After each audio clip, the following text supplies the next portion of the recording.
직장 생활이라는 걸 한 번도 해본 적이 없었던 천성이 백수인 여자였거든요. 당연히 모아둔 돈이 있을 리는 없고 당장 1,500만 원이라는 큰 돈이 어디 있겠습니까? 신우고 시모고 우리 남편한테 들러붙어서 1,500만 원을 해달라고 했던 것이었습니다. 어쩐지 남편이 저에게 위자료 이야기를 꺼낸다 싶더니 당연히 저는 그 돈 못 빌려준다고 했죠.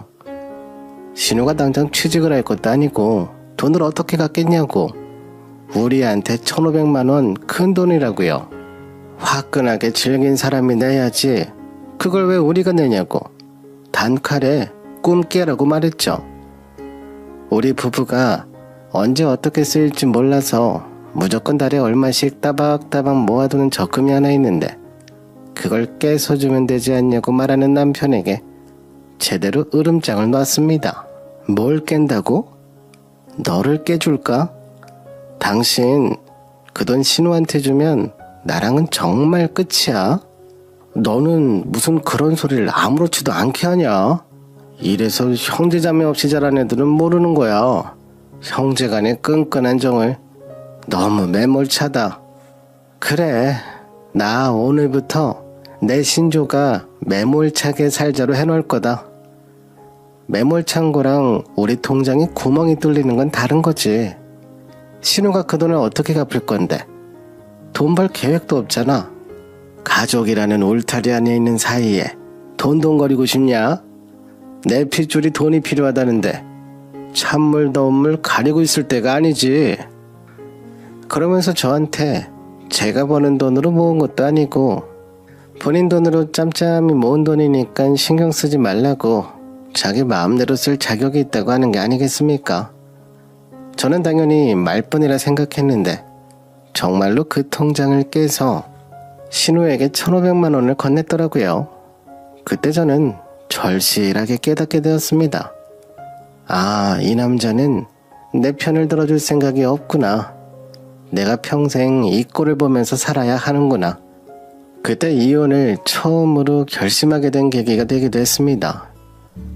정말 남편이랑은 이혼을 할 용기가 없어서 마지못해 사는 것과 다름없이 지내고 있었는데 신우 이기집애가 이혼을 하고 시댁에 온 이후에 아주 예의 없는 행동을 시작하더라고요. 시모는 시모대로 스트레스를 주지 신우는 신우대로 정신줄을 놔버렸지. 하루하루가 이리 터지고 저리 터지고 저도 멘탈이 탈탈 털리는데 이것도 저것도 아닌 상태로 시간이 흘러 어린이날이 다가오던 어느 날 시모가 대뜸 남편에게 손을 내밀면서 카드를 달라고 하는 게 아니겠습니까?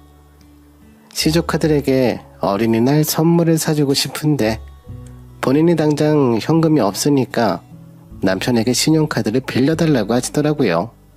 제가 아무리 정신이 없고 멘탈이 간당간당했어도 신용카드라는 소리에 정신이 번쩍 나더니 어머님에게 성큼성큼 다가갔죠. 신용카드는 절대 막아야 했으니까요. 제가 다가오자 어머님은 저를 빤히 쳐다보시면서 계시길래 곧장 여쭤봤어요.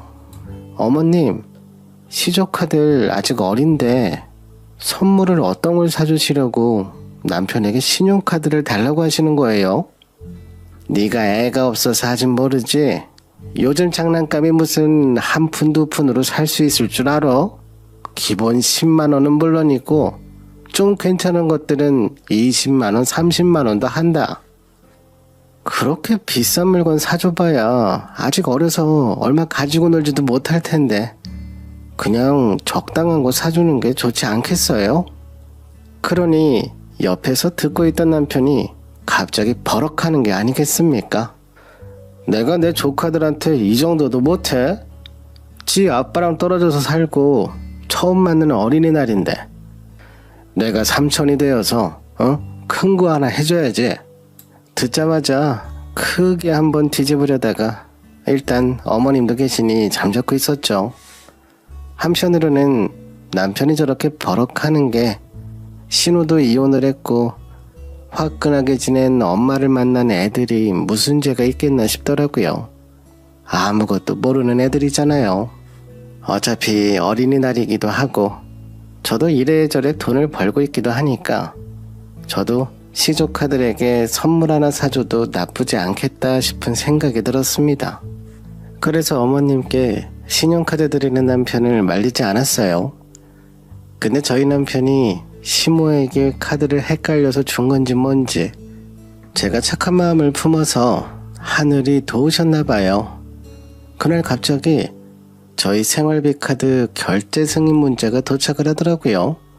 순간 결제된 곳이 화장품 매장인 걸 보고 제가 지갑을 잃어버렸나 도난 신고를 해야 하나 했습니다. 근데 다른 사람도 아니고 시어머님이 긁은 것 같으니 손주들 선물 산다고 들고 가서는 화장품을 샀다는 게 너무 어처구니가 없고 이상해서 거기에 찍힌 매장으로 직접 가봤죠. 도착해서 매장을 찾는데 주차장 입구에 시모가 웬 젊은 여자랑 같이 쇼핑백을 바리바리 들고 나오는 게 아니겠습니까? 그 쇼핑백 중엔 승인 문자가 왔던 화장품 브랜드도 있었고요. 제가 남편에게 전화를 걸어서 시모한테 혹시 우리 생활비 카드 줬냐고 했더니 아니? 하더라고요. 카드 한번 잘 확인해봐라 했더니 한참 뒤에 카드를 잘못 줬다고 엄마한테 조카 선물 사주라고 카드 줬었잖아 하는 거예요. 그런데 순간 이상하게 찝찝한 겁니다. 조카들 장난감이 아니라 화장품을 사서 간다는 게 누가 봐도 이상하지 않나요? 그리고 시모 옆에 난생 처음 여자도 하나 붙어 있었잖아요. 처음에는 화장품 가게 직원인가 보다 했는데 직원이 왜 주차장까지 같이 나가겠나 싶더라고요. 그래서 슬금슬금 의심이 피어오르기 시작했습니다. 저는 집에 와서 곰곰이 생각을 하고 있었는데 갑자기 남편에게 연락이 와서는 오늘 자기는 시댁에서 밥을 먹고 갈 테니까 혼자 밥을 먹으라고 하더라고요. 예전에는 남편이 시댁에 갈 때는 저에게 같이 가겠냐고 물어라도 봤었는데 언제부턴가는 시댁에 가는 일은 남편은 혼자 다니기 시작했고 신호까지 와 있으니 더 그러나 싶어 저도 남편이 부르기 전까진 시댁에 가지 않았죠. 근데 그날은 남편이 그런 전화를 받고서도 시댁에 가봐야 할 것 같다 생각이 들더라고요. 이상하게 찝찝하다는 생각을 버릴 수가 없었고 촉이 자꾸 제 뇌를 찌르는 듯한 느낌이 들었습니다. 지금 당장 시댁에 가봐야 한다는 생각을 지울 수가 없었고 저도 모르게 옷을 주섬주섬 챙겨 입고 현관문을 나서고 있더라고요. 시댁 아파트 앞에 도착해서 마지막으로 한 번 더 신용카드 승인 문자 내역을 확인해 봤는데 취소하거나 그런 건 없었어요. 그 순간 저 멀리서 남편이 걸어오는 게 보였고 그 옆에는 익숙한 사람이 한 명 같이 서서 오더군요. 주차장에서 봤던 그 여자가 아까 전엔 시어머님 옆에 붙어 있더니 이번엔 제 남편 옆에 붙어서 걸어오는 겁니다. 너무 황당해서 차 안에 앉아 멍하니 쳐다보고 있는데 시댁 아파트로 들어가는 뒷모습을 보고는 확실히 알겠더군요. 둘이서 손 꼭 잡고 들어가는데 무슨 상황 설명이 더 필요할까요? 그렇게 따라 올라갔고 곧장 시댁문을 열고 집으로 들어갔습니다. 시끌시끌한 소리에 현관문이 열리는 소리도 듣지 못한 건지 누가 왔을 거라고는 생각도 못하고 떠들고 있더라고요. 시조카들 돌아다니는 소리에 신우랑 남편, 시모의 웃고 떠드는 소리까지. 그런데 그 모든 게 이질적으로 다가왔어요. 거실상에 거하게 한상 차림이 놓여 있는데 저를 빼고 지들끼리 파티라도 여는 모양이더라고요. 횟감에 소주에 먹을 게 잔뜩 있는 사이에 시모가 앉아 있었는데 옆에 그 여자를 앉혀놓고 예쁘다 예쁘다 하고 있는 게 아니겠습니까? 그래서 제가 현관에서 들어가며 그랬죠. 지금 이게 뭐 하는 거야? 저 여자는 누구고? 순간 정적이 흐르면서 남편의 시모에 할 것 없이 전부 다 귀신이라도 본 것처럼 저를 보면서 소스라치게 놀라는데 시모 옆에 앉은 여자는 눈 하나 까딱을 안 하더라고요. 다들 놀래서 숨도 못 쉬고 가슴이 철렁한 것 같은 표정을 짓고 있는데 그 여자만 눈 멀뚱멀뚱하게 뜨고 저를 보더라고요. 순간 태어난 모습에 그냥 시모가 아는 여자가 놀러 온 건가 하는 생각이 들기도 했지만 분위기가 너무 저 빼고 단란한 가족 같은 분위기였습니다. 그런 분위기에 그냥 아는 여자가 껴있다? 그리고 그 여자가 남편 옆에 다소곳하게 앉아있는데 모르는 사람이 봐도 부부 사이로 보였고요. 심지어 제가 봐도요, 저보다 더 마누라 같더라고요. 그때까진 그냥 느낌뿐이었지만 그 상황 자체가 말이 안 되는 거거든요. 저는 남편과 시모에게 물어서는 답이 나오지 않겠다 싶어서 그 여자에게 삿대질을 하며 말을 했습니다. 너 누구냐고. 누군데 지금 여기서 희희낙낙거리면서 낑겨 있냐고. 그랬더니 그 여자 앞을 남편이 막아서면서 저에게 한 소리 하더라고요. 야, 너 지금 손님한테 뭐 하는 거야? 그냥 집에서 밥 먹으라니까. 여긴 왜 왔어? 그게 도대체 마누라한테 할 말인지 이렇게 진수성찬을 차려놓고 즐겁게 밥 먹을 동안 제 생각 한 번 안 났다는 게 배신감으로 느껴지고 그렇더라고요. 너는 손님하고 손잡고 들어오더라. 나랑은 안 잡잖아. 그랬더니 그 여자가 순간 이 자리를 피해야 한다고 느낀 건지 뭔지 아무 소리도 하지 않고 갑자기 시모가 낮에 샀던 그 화장품 쇼핑백을 챙기더라고요. 시모가 그 여자한테 사준 게 맞는 건지 그 와중에도 그걸 바리바리 챙겨서 슬그머니 일어나는 게 아니겠습니까? 지도 찔리는 게 있으니까 그거라도 챙겨서 도망을 가려고 하는 건지. 하지만 제가 그냥 도망가게 두면 사람이 아니죠. 순간 일어나서 조용히 발걸음을 옮기는 그 여자의 머리채를 확 잡아챘습니다. 일단 스톱. 어딜 도망가려고? 너 내 남편이랑 바람난 거지? 가족들한테 대놓고 인사할 거면 나부터 찾아왔어야지. 그러니까 그 여자가 소리를 꽥꽥 지르면서 아니라고, 바람난 거 아니라니까 손 놔 하는 게 아니겠습니까? 아니긴 뭐가 아니라는 건지 누가 봐도 불륜녀의 향기가 진하게 풍기는데 지가 아니라고 말을 하면 제가 믿어놔 주겠습니까? 남편이랑 시모 둘 다 당황해서 저한테 일단 손 놓고 이야기하라는데 누구 좋으라고 지들 말을 들어준답니까? 저는 그 여자 머리채를 잡고 있는 힘껏 이리저리 휘두르기 시작했습니다. 그 여자도 평소에 운동이라는 걸 전혀 안 하는 건지 뭔지 종이 인형 마냥 제가 휘두르는 대로 이리저리 휘청거리다가 다리가 꼬이면서 횟감이 놓여있던 상으로 철푸덕 자빠졌습니다. 상 위에 있던 횟감에 초장이며 간장이며 할 것 없이 그 여자가 입은 하얀색 블라우스에 얼룩덜룩 묻었더라고요. 시모는 저한테 예의 없게 뭐하는 짓이냐며 그러니깐 진작에 갈라서라고 내가 몇 번이란 말했지 않네. 그만 진정하고 다 알았으니 그만 갈라서라. 이 상황에 진정하란 소리를 너무나 자연스럽게 하시길래 저도 손가락에 낀 머리카락 털면서 조곤조곤 말씀드렸어요. 지금 아들한테 대놓고 바람 피우라고 자리를 마련이라도 해주시는 거예요? 어머님, 노망 났어요? 치매예요? 아들이 장가간 것도 몰라요? 아니 어떻게 다른 것도 아니고 떡하니 시댁에서 바람 피울 자리를 만들어줘요. 딸만 바람 폈다는 게 아쉬워서 아들도 바람 피우게 도와주시게요.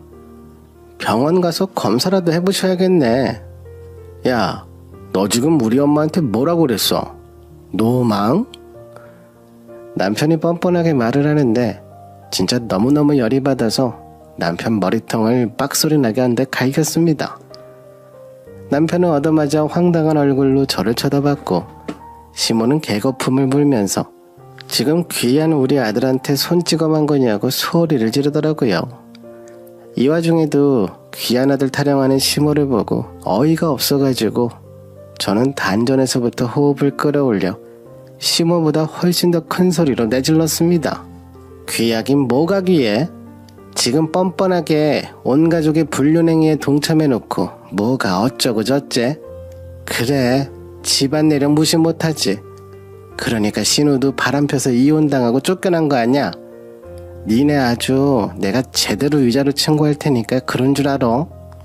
그리고는 바로 휴대폰을 들어서 그 상황을 전부 사진과 동영상으로 찍어 증거를 남겨뒀습니다. 진짜 웃긴 상황은 말입니다. 지들이 불륜을 저질러 놓고도 오히려 저에게 뻔뻔하게 이혼하자는 막말을 뱉었다는 겁니다. 저는 이 작태를 참을 수 없어 다음날 바로 변호사 사무실에 찾아가 사정을 모두 설명했고 사진과 동영상을 보여주며 이혼 소송을 하겠다고 했습니다. 변호사는 정말 성심성의껏 제 이야기를 들어주셨고 그렇게 온 가족이 불륜을 옹호해주는 것은 처음 봤다며 저를 위로해 주셨습니다. 저는 이혼 소송을 접수했고 우리 집이며 뭐며 재산 분할까지 반반으로 신청 다 하고 거기서 만족할 수 없는 저는 위자료 청구에 상간녀 소송까지 걸었습니다. 불륜을 저지른 뻔뻔한 것들은 눈에 뵈는 게 없는지 당당하게 위자료를 전부 주겠다고 하더라고요. 그렇게 6개월에 걸친 조정기간 끝에 이혼 도장을 찍었고 저는 당장 오갈 곳이 없었기에 친정으로 돌아왔는데 친정 부모님께서는 할 말이 많아 보이셨지만 딸 마음 고생했을 게 안쓰럽다고 하시며 저를 꼭 안아주셨습니다. 그렇게 저는 지옥 같았던 결혼 생활을 정리하고 제 일을 자리잡기 위해 열심히 발로 뛰어 발품을 팔아간 덕분에 이혼한 지 8개월이 지나서 어느 정도 고정 작업도 생기게 되었습니다. 전 남편이랑은 완전히 끊어졌다고 생각을 했는데 정말 소름 돋게 어느 날 우리 친정집으로 누가 찾아온 게 아니겠습니까? 누군가하고 문을 열었더니 전 남편과 시모가 떡하니 서 있는 게 아니겠습니까? 순간 이게 무슨 일인가 싶어 혼란스러웠습니다. 그런데 정말 꿈에서나 상상했던 것처럼 둘이 제 발밑에 무릎을 꿇더니 자기들이 그동안 너무나도 잘못했었던 것 같다면서 한 번만 용서를 해달라고 빌더라고요. 진짜 노망이라도 났나? 갑자기 저한테 왜 이러세요? 한 번만 살려줘. 내가 정말 잘못했어. 그년이 사기꾼이었어. 알고 보니 내연녀랑 이혼 후에 동거부터 시작을 했는데 시모가 저한테 했던 것 그대로 내연녀의 살림살이에 참견을 해댄 겁니다. 우리 아들을 하늘같이 생각해라. 우리 아들 귀하게 모셔라 하면서 틈만 나면 시댁으로 불러서 잔소리를 해댔던 거죠. 내연녀도 처음에는 남편이 자기한테 돈도 펑펑 쓰고 사달라는 거 다 사주고 하니까 부자인 줄 알고 참고 버텼는데 쥐뿔도 없는 놈이란 걸 알게 된 것입니다. 그 와중에 시집살이까지 견디는 게 어디 쉽겠습니까? 남편 통장에 있는 돈이며 시모 비상금이며 폐물이며 돈이 되는 건 다 들고 튀어버린 겁니다. 어쩐지 그날 제가 뒤집었을 때도 그 난리통에도 쇼핑백부터 쥐고 있더라고요. 우선순위가 확실한 여자죠. 저보다 낫다고 생각했네요. 거기다가 그 여자가 외국 국적을 가지고 있던 여자라서 경찰에 신고를 했지만 범죄 추적이 어렵다는 답변만 돌아왔다고 하네요. 이미 다른 나라로 튀었을지 뭔지 찾을 수가 없다며 저에게 울고불고 사정을 하는 것이었습니다. 우리가 바보같이 사기꾼에게 당한 것 같다. 우리 이제 알고지가 됐어. 우리가 다 잘못했다. 어이가 없어서 그쪽 애들이 알고지 된 거랑 저랑 무슨 상관이 있다고 저한테 빌고 그러세요. 가세요. 얘 구간이 명간이라고 하지 않니? 우리 아들이 이제 어디 가서 누구랑 정붙이고 살겠니? 그래도 너만큼 우리 아들에게 헌신을 다했던 여자가 없었다. 내가 사과를 할 테니 다시 한번 우리 아들이랑 잘 지내보면 안 되겠니? 내가 이 나이 먹고 무릎 꿇고 빌고 있잖아. 순간 미친 사람들 다 보겠네 하는데 촥 하는 소리와 함께 시모와 남편에게 물세례가 쏟아지는 것이 아니겠습니까? 제 뒤에서 우리 친정엄마가 바가지 한가득 물을 퍼서 그들에게 뿌려버린 것이었습니다. 이 미친 사람들을 봤나? 어디 이 뻔뻔한 얼굴을 들이밀고 뭐가 어쩌고 어째? 구관이 명관? 평소에 고상함으로 똘똘 뭉쳐있는 저희 어머니께서 시모와 남편을 향해 험한 소리를 뱉으시더라고요. 저희 아버지께서는 경찰에 신고를 하겠다고 당장 꺼지라면서 화를 내셨습니다. 저 남편이 울고불고 콧물 질질 흘리면서 장모님, 장인어른 한 번만 용서해 주십시오 하는데 우리 아버지께서 휴대폰을 막 누르는 신용을 하셨습니다. 누가 네 장인이고 장모야? 경찰에 끌려가고 싶은 거 아니면 당장 우리 집 앞에서 꺼지란 말이야. 지금 뻔뻔하게 누구한테 얼굴을 들이밀고 이딴 소리를 짓거려? 당장 안 나가? 물에 쫄딱 젖어서는 바싹 엎드린 두 사람에게 경찰을 부르는 것처럼 휴대폰을 눌렀더니 황급히 사라지더라고요. 찌질하기는 정말 세계 1등 저리 가라 싶은 광경이었습니다. 그 뒤로 미안하다며 두어 번 더 찾아왔는데 아버지께서 정말 경찰을 불러 쫓아내셨습니다. 두 번째로 경찰서에 잡혀간 날 경찰 측에서 전 남편에게 한 번만 더 신고를 당하면 그때는 법적으로 조치를 취하는 게 가능해진다고 겁을 주었대요. 그래서인지 그 뒤로는 나타나지 않더라고요. 뭐 실물로만 나타나지 않았지 문자나 전화로 잘못했다 용서해달라 빌긴 했는데 지금은 연락처도 싹 차단해놔서 연락이 오지 않습니다. 저는 여전히 다 잊고 다 털고 잘 지내고 있고요. 앞으로 제 창창한 인생 저를 위해 신명나게 살아보려고 합니다. 남자가 뭐 별겁니까? 그냥 옵션입니다. 남자 없어도 행복하게 잘 사는 모습으로 제대로 복수 한번 더 해보려고요. 제 인생 앞으로 꽃길만 걸을 수 있게